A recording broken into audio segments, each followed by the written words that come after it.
Hello students, welcome to Easy Learning with Suvida. Hello students, 10ാം ക്ലാസ്സിൻ്റെ കേരള പാഠാവലിയിലെ 3ാമത്തെ പാഠഭാഗമാണ് മാതൃഭാഷ നമ്മുടെ ഉള്ളിൽ ഒഴുകുന്ന ജീവനദി. ഇത് പ്രകാശ് രാജിൻ്റെ നമ്മെ വിഴുങ്ങുന്ന മൗനം എന്ന ലേഖനത്തിന് സുധാകരൻ രാമന്തളി നൽകിയിട്ടുള്ള വിവർത്തനമാണ്. അപ്പോൾ അതിൻ്റെ ഈ ഒരു പാഠഭാഗത്തിൻ്റെ ആശയമാണ് ഈ ഒരു വീഡിയോയിൽ നമ്മൾ ചർച്ച ചെയ്യുന്നത്. അപ്പോൾ വീഡിയോ സ്കിപ്പ് ചെയ്യാണ്ട് അവസാനം വരെ കാണുക. ആദ്യം നമ്മൾ പാഠഭാഗം വായിക്കും. അപ്പോൾ ആ ഭാഗം നിങ്ങൾ സ്കിപ്പ് ചെയ്യരുത്. തീർച്ചയായും പ്രത്യേകിച്ച് വായിക്കാൻ കുറച്ച് ബുദ്ധിമുട്ടുള്ള സ്റ്റുഡൻസ് ഒരിക്കലും ആ ഭാഗം സ്കിപ്പ് ചെയ്യാതെ അവസാനം വരെ കാണുക. ഈ പാഠഭാഗം വായിച്ചതിന് ശേഷം തീർച്ചയായും ഇതിൻ്റെ ആശയം, ഈ പാഠഭാഗം ഉൾക്കൊള്ളുന്ന ആശയം എന്താണെന്ന് നമ്മൾ ചർച്ച ചെയ്യും. ഓക്കെ, അപ്പോൾ വീഡിയോ സ്കിപ്പ് ചെയ്യാണ്ട് അവസാനം വരെ കാണുക. ഓക്കെ, അപ്പോൾ അതുപോലെ തന്നെ മറ്റൊരു കാര്യം, ഈ വീഡിയോ കാണുന്ന എല്ലാവരും നമ്മുടെ ചാനൽ സബ്സ്ക്രൈബ് ചെയ്തിട്ടില്ല. കാരണം 100 കുട്ടികൾ കാണുമ്പോൾ അതിലൊരു 20 കുട്ടികൾ മാത്രമേ സബ്സ്ക്രൈബ് ചെയ്തിട്ടുണ്ടാവുള്ളൂ.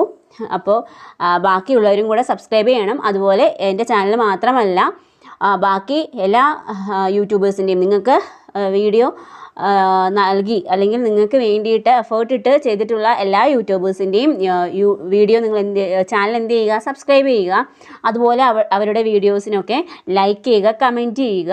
അങ്ങനെ നിങ്ങളുടെ സപ്പോർട്ട് നൽകുക. കാരണം നിങ്ങൾക്ക് ചെയ്യാവുന്ന ആകെയുള്ളൊരു സപ്പോർട്ട് എന്ന് പറയുന്നത് ഇത്തരത്തിലുള്ള കാര്യങ്ങളാണ്. വളരെ ബുദ്ധിമുട്ടിയാണ് ഓരോ വീഡിയോയും അപ്ലോഡ് ചെയ്യുന്നത്. പ്രത്യേകിച്ച് ഈ മലയാളത്തിൻ്റെയൊക്കെ കാര്യത്തിൽ നമുക്ക് പുതിയ സിലബസ് ആണ്, ഒരു തരത്തിലുള്ള റിസോഴ്സസ് നമുക്ക് അവൈലബിൾ അല്ല. അപ്പോൾ അതുകൊണ്ട് വളരെ എഫേർട്ട് ഇട്ടിട്ടാണ്. നിങ്ങൾ മുൻപേ തന്നെ ഈ ഒരു ആശയമൊക്കെ പഠിച്ചിരിക്കട്ടെ. നിങ്ങൾക്ക് കുറച്ചുകൂടെ മെച്ചേർഡായിട്ട് കുറേ കാര്യങ്ങൾ മനസ്സിലാക്കാൻ പറ്റും. കുറച്ച് നേരത്തെ തന്നെ ആശയങ്ങൾ അറിഞ്ഞു കഴിഞ്ഞാൽ നിങ്ങൾക്ക് പാഠഭാഗങ്ങളൊക്കെ പെട്ടെന്ന് തന്നെ പഠിക്കാനും മാർക്ക് സ്കോർ ചെയ്യാനും ഒക്കെ പറ്റും എന്നുള്ള ഒരു ഇതിലാണ് നമ്മൾ വീഡിയോസ് അപ്ലോഡ് ചെയ്യുന്നത്. അപ്പോൾ നമ്മുടെ എഫേർട്ട് നിങ്ങൾ കാണാണ്ടിരിക്കരുത്. അപ്പോൾ നിങ്ങൾക്ക് തരാൻ പറ്റുന്ന ഏറ്റവും നല്ല സപ്പോർട്ടെന്ന് പറയുന്നത് ചാനൽ കാണുമ്പോൾ തന്നെ എന്ത് ചെയ്യുക, നിങ്ങൾക്ക് ആ വീഡിയോസ് ഇഷ്ടമായിട്ടുണ്ടെങ്കിൽ അല്ലെങ്കിൽ ഉപകാരപ്പെട്ടിട്ടുണ്ടെങ്കിൽ മാത്രം ആ ചാനൽ സബ്സ്ക്രൈബ് ചെയ്യുക, വീഡിയോസൊക്കെ ലൈക്ക് ചെയ്യുക, കമൻറ്റ് ചെയ്യുക. അതോടൊപ്പം തന്നെ നിങ്ങളുടെ ഫ്രണ്ട്സിനൊക്കെ ഷെയർ ചെയ്ത് കൊടുക്കുകയും ചെയ്യുക. ഓക്കെ, അപ്പോൾ വീഡിയോ കാണുന്നതിന് മുൻപ് തന്നെ നിങ്ങൾ ഈ ചാനൽ സബ്സ്ക്രൈബ് ചെയ്തിട്ടില്ലെങ്കിൽ തീർച്ചയായും സബ്സ്ക്രൈബ് ചെയ്യുക. ഓക്കെ, അപ്പോൾ നമുക്ക് പാഠഭാഗത്തിലേക്ക് പോകാം. നമ്മുടെ യൂണിറ്റിൻ്റെ പേര് എന്നത് ഭാഷ പൂത്തും സംസ്കാരം തളർത്തും എന്നതാണ്. തീർച്ചയായും ഭാഷയെയും സംസ്കാരത്തെയും ബന്ധപ്പെടുത്തിയിട്ടുള്ള ചാപ്റ്റേഴ്സ് ആയിരിക്കും, പാഠഭാഗങ്ങളായിരിക്കും ഈ ഒരു യൂണിറ്റിൽ ഉണ്ടാവുക. അതുപോലെ തന്നെ ഭാഷയുടെ മാഹാത്മ്യം എടുത്തു കാട്ടുന്ന പാഠഭാഗങ്ങളാണ്. നമ്മൾ ഇതിന് മുൻപേയുള്ള 2 പാഠഭാഗങ്ങളും കണ്ടതാണ്. ഈ ഒരു പാഠഭാഗവും അത്തരത്തിൽ മാതൃഭാഷയുടെ അനിവാര്യത അല്ലെങ്കിൽ അതിൻ്റെ മഹത്വം എത്രയാണ് എന്ന് ഓതുന്ന ഒരു പാഠഭാഗമാണ്. അപ്പോൾ ഇവിടെ ഒരു കോട്ട് കൊടുത്തിട്ടുണ്ട്, നമുക്ക് നോക്കാം. ഭാഷ ചിറകാകുമ്പോൾ ഏതാകാശവും നമ്മുടേത്. ഭാഷ ചിറകാകുക എന്ന് വെച്ചാൽ എന്താണ്? നമുക്കറിയാം, ഒരു ആകാശത്ത് പറക്കണമെങ്കിൽ, ഉയർന്ന് പൊങ്ങണമെങ്കിൽ തീർച്ചയായും പക്ഷികൾക്ക് മാത്രമാണ് ചിറകുള്ളത് കൊണ്ട് അങ്ങനെ ചെയ്യാൻ പറ്റുക. മനുഷ്യർക്ക് മറ്റ് ജീവജാലങ്ങൾക്കും ഒക്കെ ആകാശത്ത് എത്തിപ്പെടണമെങ്കിൽ തീർച്ചയായും എന്തെങ്കിലുമൊക്കെ ഒരു സഹായം, ഒരു യന്ത്രത്തിൻ്റെയോ മറ്റു സഹായമൊക്കെ വേണ്ടി വരും. അപ്പോൾ പക്ഷികൾക്ക് സ്വതന്ത്രമായിട്ട് ആകാശത്ത് പറക്കാൻ സാധിക്കുന്നത് എന്തുകൊണ്ടാണ്? ചിറകുള്ളത് കൊണ്ടാണ്. അപ്പോൾ ഭാഷ ചിറകാകുമ്പോൾ നമുക്ക് മുമ്പിലുള്ള ഒരു വിലങ്ങുതടിയാണ് ആകാശം എന്നത്, അല്ലേ? ആകാശത്തേക്ക് നമുക്ക് എത്തിച്ചേരാൻ സാധിക്കില്ല. അപ്പോൾ ആ ഒരു വിലങ്ങുതടിയെ നമുക്ക് മറികടക്കാൻ പറ്റും. അപ്പോൾ ഭാഷ നമ്മുടെ കയ്യിലുണ്ടെങ്കിൽ ഏതൊരു തരത്തിലുള്ള പ്രതിസന്ധിയെയും നമുക്ക് നേരിടാൻ പറ്റുമെന്നതാണ്, അല്ലെങ്കിൽ എത്ര ഉയരത്തേക്ക് വേണമെങ്കിലും നമുക്ക് പോകാൻ പറ്റും എന്നുള്ളതാണ്. നമുക്കറിയാം, ഭാഷ എന്ന് പറയുന്നത് നമുക്ക് നമ്മുടെ വാർത്താവിനിമയത്തിന് ഉപകരിക്കുന്ന ഒരു മാധ്യമം മാത്രമല്ല, നമ്മുടെ വൈകാരികത കൂടി മറ്റുള്ളവരിലേക്ക് എത്തിക്കുന്ന ഒരു മാധ്യമമാണ്. അതുകൊണ്ട് തന്നെ ഭാഷ നമുക്ക് ചിറകായി ഉണ്ടെങ്കിൽ തീർച്ചയായും ഏതൊരു ആകാശത്തെയും നമുക്ക് നേരിടാൻ കഴിയും, അല്ലെങ്കിൽ അവിടെ എത്തിപ്പെടാൻ കഴിയും എന്നുള്ളതാണ് ഈ ഒരു പാഠഭാഗത്ത് നമുക്ക് മനസ്സിലാക്കാൻ കഴിയുന്നത്. അതുകൊണ്ടാണ് ഈ ഒരു കോട്ട് ആദ്യം കൊടുത്തിട്ടുള്ളത്. അപ്പോൾ നമുക്ക് പാഠഭാഗം ആദ്യം വായിക്കാം, അതിനുശേഷം ആശയത്തിലേക്ക് പോകാം. മാതൃഭാഷ നമ്മുടെ ഉള്ളിൽ ഒഴുകുന്ന ജീവനദി. കുറേ വർഷങ്ങൾക്ക് മുമ്പത്തെ കാര്യമാണ്. മകൾക്ക് അപ്പോൾ 5 വയസ്സ്. പരീക്ഷ കഴിഞ്ഞ് വേനലവധി ആരംഭിച്ചു. തോട്ടത്തിലെ വീട്ടിലാണ് ഞങ്ങൾ താമസിച്ചിരുന്നത്. അവധിയുടെ ആഹ്ലാദം അനുഭവിക്കുന്നവരായ ഞാനും അവളും പച്ചക്കറി വാങ്ങാനായി പുറപ്പെട്ടു. അതിനു മുമ്പ് ഞങ്ങൾ ഒരു കരാറിലെത്തിയിരുന്നു. അതായത് പച്ചക്കറി വിൽപ്പനക്കാരോട് അവൾ തന്നെ വിലപേശി നിശ്ചയിക്കണം. ഞാൻ അതിലൊന്നും തലയിടാൻ പാടില്ല. മഹാബലിപുരം എന്ന ചെറിയ ഗ്രാമത്തിലെ വഴിയോരത്തുള്ള പച്ചക്കറി കടയാണ്. മകൾ ചെന്ന് കടയിലുണ്ടായിരുന്ന വൃദ്ധയുടെ മുമ്പിൽ നിന്ന് മുളകിന് ചില്ലി, വഴുതനയ്ക്ക് ബ്രിഞ്ചാൾ, ഉരുളക്കിഴങ്ങിന് പൊട്ടറ്റോ, ഇങ്ങനെ എല്ലാ പച്ചക്കറികളുടെയും പേര് ഇംഗ്ലീഷിൽ പറഞ്ഞ് ആവശ്യപ്പെടുകയാണ്. കടയിലെ വൃദ്ധയ്ക്ക് ഒന്നും മനസ്സിലാകുന്നില്ല. ഒടുവിൽ ഓരോരോ പച്ചക്കറിയും കൈകൊണ്ട് തൊട്ട് അവരെ കാണിച്ച് ഇത് വേണം അത് വേണം എന്ന് പറഞ്ഞ് വാങ്ങി. അടുത്ത് നിന്ന് നോക്കിക്കൊണ്ടിരുന്ന എൻ്റെ ഉള്ളിൽ കോപം തിളച്ചു മറിഞ്ഞു. ഒപ്പം അവാച്യമായ ഒരു വേദനയും തോന്നി. എൻ്റെ മകൾ മാതൃഭാഷ ശരിക്കും പഠിച്ചില്ലെങ്കിൽ എന്താകും? പറയൂ. വീട്ടിൽ വന്ന ശേഷം ഞാനും ഭാര്യയും തമ്മിൽ വഴക്ക്. കാരണം എൻ്റെ മകളെ സ്കൂളിൽ ചേർക്കുമ്പോൾ മാതൃഭാഷയ്ക്ക് പ്രാധാന്യം നൽകാതെ ഹിന്ദി, ഫ്രഞ്ച് തുടങ്ങിയ അന്യഭാഷകൾ പഠിച്ചാൽ ഭാവിയിൽ പ്രയോജനമുണ്ടാകുമെന്ന് ആലോചിച്ചത് അവളാണ്. മാതൃഭാഷ നിർബന്ധമായും പഠിക്കണമെന്ന് ശഠിക്കുന്നവനായിരുന്നു ഞാൻ. എൻ്റെ മാതൃഭാഷ കന്നഡയാണ്. അത് പഠിക്കുക തന്നെ വേണമോ എന്ന ചോദ്യം എൻ്റെ ജീവിതത്തിൽ വന്നതേയില്ല. മുട്ടുകാലിൽ നടക്കുന്നത് പോലെ സ്വാഭാവികമായി സരളമായി ഞാനത് പഠിച്ചു. ഇപ്പോൾ കന്നഡ, തമിഴ്, മലയാളം, ഇംഗ്ലീഷ്, ഹിന്ദി തുടങ്ങി പല ഭാഷകൾ എന്നിൽ കുടികൊള്ളുന്നുണ്ട്. മാതൃഭാഷയായ കന്നഡയൊഴികെ മറ്റെല്ലാ ഭാഷകളും എൻ്റെ ആവശ്യങ്ങൾക്കായി, തൊഴിലിനായി പഠിച്ചതാണ്. എൻ്റെ മാതൃഭാഷയിൽ സ്പഷ്ടമായി എഴുതാനും വായിക്കാനും എനിക്കറിയാം. എൻ്റെ ഭാഷയിലെ ശ്രേഷ്ഠരായ സാഹിത്യകാരരെ, അവർ രചിച്ച സാഹിത്യകൃതികളെ ഞാൻ വായിച്ചിട്ടുണ്ട്. ആ ചിന്തകൾ എന്നെ ഒരു ശില്പമെന്ന പോലെ കൊത്തി രൂപപ്പെടുത്തിയിട്ടുണ്ട്. ഞാൻ ശ്വസിക്കുന്ന വായുവിനെ പോലെ, ഉണ്ണുന്ന ചോറ് പോലെ, എൻ്റെ അമ്മ പറയുന്ന കഥകൾ കേട്ടുകേട്ട് എണ്ണിത്തീർത്ത നക്ഷത്രങ്ങളെപ്പോലെ, എൻ്റെ ഞരമ്പുകളിൽ ഒഴുകുന്ന രക്തത്തെ പോലെ കന്നഡ ഭാഷയും എൻ്റെ ഉള്ളിൽ ഒഴുകുന്നുണ്ട്.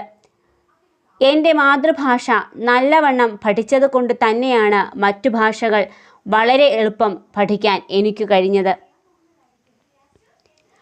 എൻ്റെ മാതൃഭാഷ കന്നഡ, എൻ്റെ മകളുടെ മാതൃഭാഷ തമിഴ്. എന്തുകൊണ്ടെന്നാൽ അവളുടെ അമ്മ തമിഴ്നാട്ടുകാരിയാണ്. അവൾ ജനിച്ചു വളർന്ന പരിസരവും തമിഴാണ്. മാതൃഭാഷ സ്ഫുരിക്കുന്ന മധുരമായ രുചി എൻ്റെ മകൾ അറിഞ്ഞില്ലല്ലോ എന്നതായിരുന്നു അന്നത്തെ എൻ്റെ ഉത്കണ്ഠയ്ക്കും കോപത്തിനും കാരണം. കേവലം സംവദിക്കുന്നതിന് മാത്രമുള്ളതാണ് ഭാഷയെന്ന് ഇന്നത്തെ തലമുറ ചിന്തിച്ചു തുടങ്ങിയിട്ടുണ്ട്. അതിനപ്പുറം ഒരു ഭാഷയുടെ മഹത്വം അവർക്ക് മനസ്സിലാവുന്നില്ല. എൻ്റെ അഭിപ്രായത്തിൽ ഭാഷയെന്ന് പറയുന്നത് നമ്മുടെ ആവിഷ്കാരത്തിൻ്റെ രൂപമാണ്. സുഖദുഃഖങ്ങൾ വ്യക്തമാക്കുന്ന വാഹിനിയാണത്. നമ്മൾ ജീവിക്കുന്ന പ്രദേശത്ത് നമുക്ക് ചുറ്റുമുള്ള ജനം ഏത് ഭാഷയാണോ സംസാരിക്കുന്നത് അത് ശുദ്ധമായി സംസാരിക്കുക എന്നതാവും നാം അവർക്ക് നൽകുന്ന ആദരം. ഞാൻ നിങ്ങളെപ്പോലെയല്ല, വ്യത്യസ്തനാണ് എന്ന് സ്ഥാപിക്കാൻ വേണ്ടി സംസാരിക്കുന്നത് നമ്മുടെ ഉള്ളിലുള്ള സംസ്കാര ശൂന്യതയുടെ അടയാളമാണ്. അടുത്ത കാലത്ത് ഒരു സോഫ്റ്റ്വെയർ കമ്പനിയുടെ പരിപാടിക്ക് അതിഥിയായി പോയിരുന്നു. നൂറുകണക്കിന് യുവാക്കളും യുവതികളുമായി സംവദിക്കാൻ അവസരം കിട്ടി. അവിടെ കൂടിയവർ വിദ്യാസമ്പന്നരും വലിയ ശമ്പളം വാങ്ങുന്നവരുമായിരുന്നു. എല്ലാവരും സ്റ്റൈലായി ഇംഗ്ലീഷിൽ സംസാരിച്ചു. ഒരു ചെറുപ്പക്കാരനോട് നിങ്ങളുടെ സ്ഥലമേതാ എന്ന് ഞാൻ ചോദിച്ചു. ചിക്കമംഗളൂരിനടുത്തുള്ള ഒരു ഗ്രാമം, അയാൾ പറഞ്ഞു. പിന്നെന്താ കന്നഡയിൽ സംസാരിക്കാത്തത്? സർ, ഇംഗ്ലീഷ് മീഡിയത്തിലാണ് പഠിച്ചത്, അതുകൊണ്ട് കന്നഡ ശരിക്കറിയില്ല. അയാളുടെ വാക്കുകേട്ട് ചിരിയും കോപവും ഒരുമിച്ച് വന്നു. ഈ ചെറുപ്പക്കാരൻ്റെ അന്നത്തെ ഉത്തരം ഭാവി ജനതയിലെ എല്ലാവരുടെയും ഉത്തരമായാലും അത്ഭുതപ്പെടാനൊന്നുമില്ല. നഗര കേന്ദ്രീകൃത വിദ്യാലയങ്ങളിൽ മാതൃഭാഷയെ കയ്യും കാലും കെട്ടി മൂലയിലിരുത്തുകയാണ്. വീടുകളിലും അതുതന്നെ ഗതി. ഭാവിയെക്കുറിച്ചുള്ള ഭയത്തിൻ്റെ തത്രപ്പാടിൽ നമ്മുടെ ഭാഷ മനസ്സിൽ നിന്ന് മാഞ്ഞു പോവുകയാണ്. മാതൃഭാഷ പഠിക്കാത്ത നമ്മുടെ മക്കൾ നമ്മോടൊപ്പമുള്ളപ്പോഴും അന്യരല്ലേ? മനുഷ്യർക്ക് ജീവിതത്തിൻ്റെ അനിവാര്യതയും ആവശ്യവും കാരണം എത്ര ഭാഷ വേണമെങ്കിലും പഠിക്കാം. ഇംഗ്ലീഷിൽ സംസാരിക്കാനും എഴുതാനും പഠിക്കുന്നത് സന്തോഷകരമായ കാര്യം തന്നെ. പക്ഷേ ഇംഗ്ലീഷ് അറിയില്ല എന്നത് തന്നെ തെറ്റാണെന്നും ജീവിതത്തിലെ ദുരന്തമാണെന്നും കരുതുന്നതുണ്ടല്ലോ. ഇത് എത്രത്തോളം ശരിയാണ്? അയ്യോ, എനിക്ക് ഇംഗ്ലീഷ് ഒട്ടും അറിയില്ല എന്ന് ഒരു നാട് തന്നെ അപകർഷബോധത്തോടെ അലയുന്നത് ദുരന്തമല്ലേ? അത് പോകട്ടെ, ഇംഗ്ലീഷിൽ നെകളിച്ച് നടക്കുന്നുണ്ടല്ലോ ചിലർ. അവരെങ്കിലും ആ ഭാഷ ശരിക്കും പഠിച്ചിട്ടാണോ സംസാരിക്കുന്നത്? അതുമല്ല, Shakespeare, Wordsworth, Keats, Hemingway, Milton തുടങ്ങി ഇംഗ്ലീഷിലെ ഏത് ചിന്തകരെക്കുറിച്ചും ഒന്നും അറിയില്ല. ആംഗല ഭാഷയുടെ സൗന്ദര്യം, സാഹിത്യം, ദർശനങ്ങൾ തുടങ്ങിയവ ഒന്നും അറിയാതെ കേവലം വ്യാപാരത്തിൻ്റെ ആവശ്യങ്ങൾക്ക് വേണ്ടി ചില പദങ്ങൾ മാത്രം അറിഞ്ഞുകൊണ്ട് ഇംഗ്ലീഷ് എനിക്ക് നന്നായി അറിയാം എന്ന് പറഞ്ഞാൽ എങ്ങനെയാണ് സമ്മതിക്കുക? ഭാഷ എന്നത് കേവലം പദബന്ധമാണെന്ന് മനസ്സിലാക്കിയവർക്ക് ജീവിതം തന്നെ അറിയില്ല എന്നർത്ഥം, ജീവിക്കാനും അറിയില്ല എന്നർത്ഥം. ഇക്കാരണം കൊണ്ട് തന്നെ നമ്മുടെ ഇന്നത്തെ തലമുറയ്ക്ക് ഷേക്സ്പിയറുടെ ഇംഗ്ലീഷിൻ്റെ സൗന്ദര്യവും മനസ്സിലാവില്ല. ഡൊണാൾഡ് ട്രംപിൻ്റെ ഇംഗ്ലീഷിന് പിറകിലുള്ള ക്രൗര്യവും മനസ്സിലാവില്ല. ഭാഷ മനുഷ്യജീവിതത്തെയും അവരുടെ ധാരണകളെയും അതേപോലെ പ്രതിഫലിപ്പിക്കുന്നു. തെലുങ്കു നാട്ടിലെ വരൾച്ച കൊണ്ട്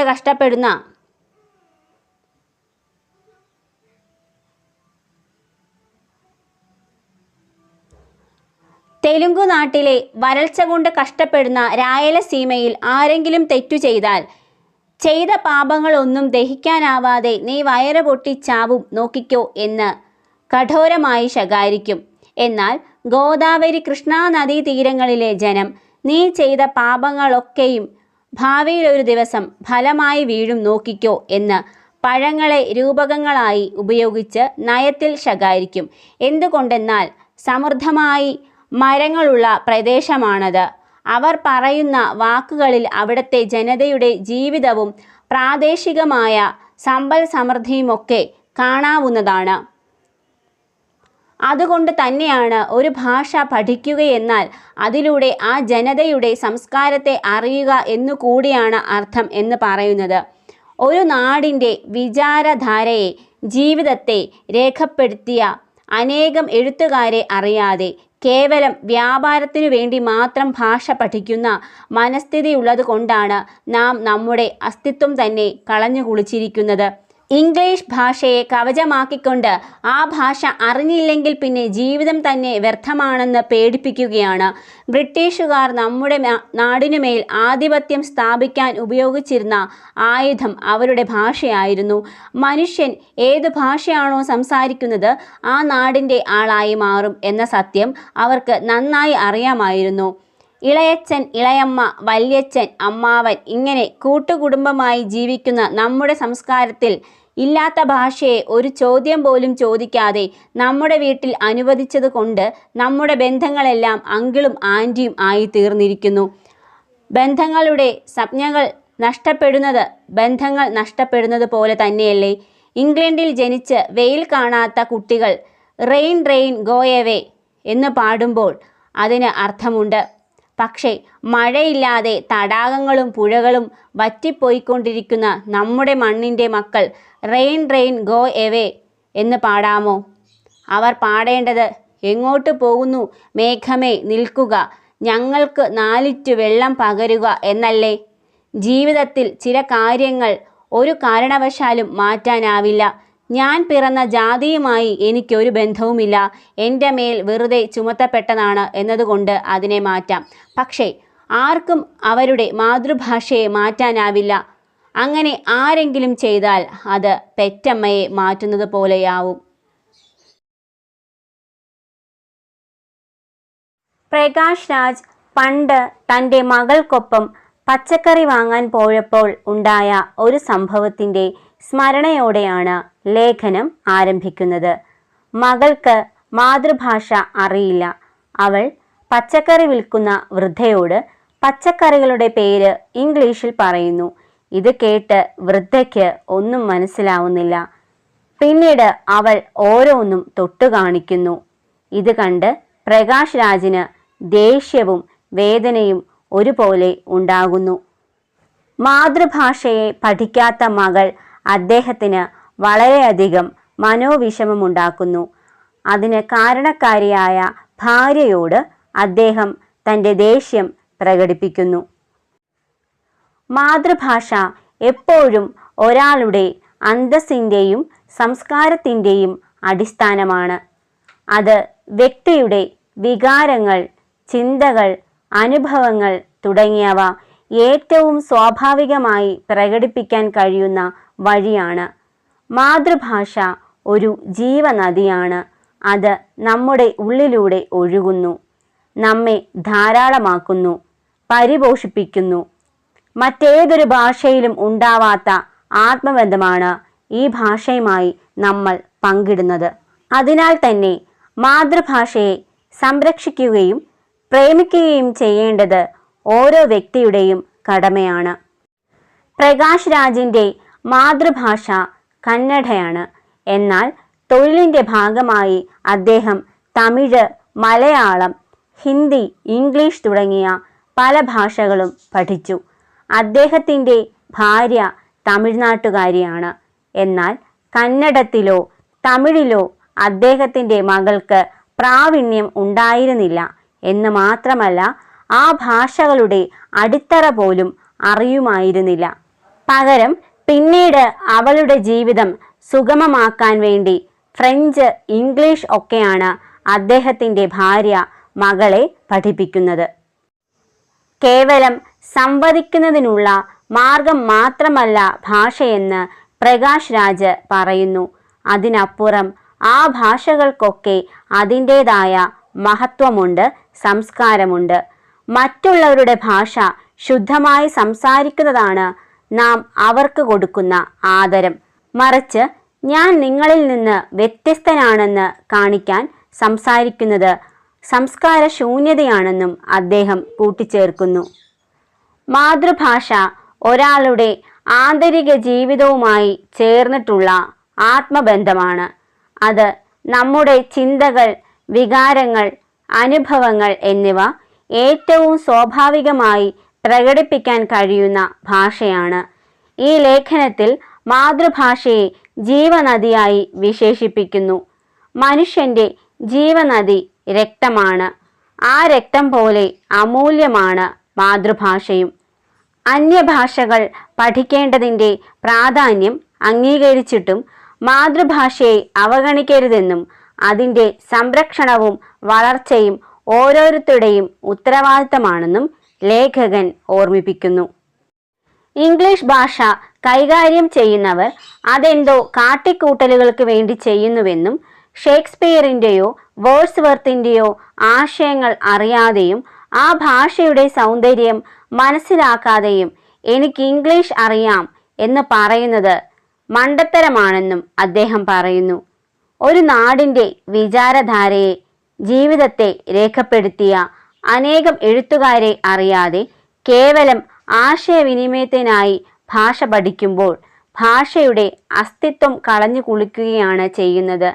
ഇളയച്ചൻ, ഇളയമ്മ, വല്യച്ഛൻ, അമ്മാവൻ എന്നിങ്ങനെയുള്ള കുടുംബ ബന്ധങ്ങൾ പോലും ഒരു ആൻറ്റി അങ്കിൾ വിളിയിൽ ശോഷിച്ചു പോയത് ഭാഷയെ അതിൻ്റെ വൈകാരിക തലത്തിൽ മനസ്സിലാക്കാത്തതിനാലാണ്.